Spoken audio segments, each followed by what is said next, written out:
నా ట్రాన్స్ఫర్మేషన్ సిరీస్లో ఇవాళ డే 18 and 19. ఈ వీడియోలో నేను ఫాలో అయ్యే 2100 క్యాలరీ డైట్ కోసం డిస్కస్ చేద్దాము. డైట్లోకి వెళ్ళే ముందు ఈ డైట్ నా కోసం, నా బాడీ వెయిట్ బట్టి, నా గోల్కి తగ్గట్టు నాకు ఇష్టమైన ఫుడ్స్తో నేను చేసుకున్నాము. సో ఇది నీకు వర్క్ అవ్వాలని రూల్ ఏం లేదు. సో ఇది ఒక రెఫరెన్స్గా మాత్రమే తీసుకో. First meal 2 rice cakes with 10 grams honey and pre workout.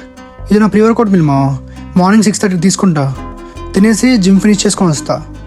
Second meal నా post workout meal 50 grams protein oats, 1 scoop whey, chia seeds, flax seeds, sunflower seeds, all 5 grams each, 100 grams banana.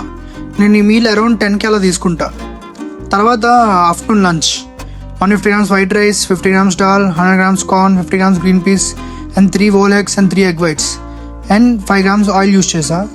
ఈ meal నేను around 2 to 3 మధ్యలో తీసుకుంటాము. And evening snack కింద 200 grams water melon and 3 egg whites తీసుకుంటా with creatine. And ఇది నా fourth meal around 7 అలా తీసుకుంటా.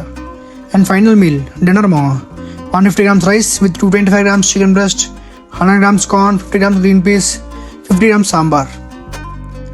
టోటల్ 5 మీల్స్ అన్నిటికి కలిపి అరౌండ్ 2100 క్యాలరీస్ వస్తాయి విత్ 140 to 150 grams ప్రోటీన్.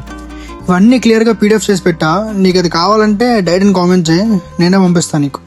అంతే ఈరోజుకి గుడ్ నైట్.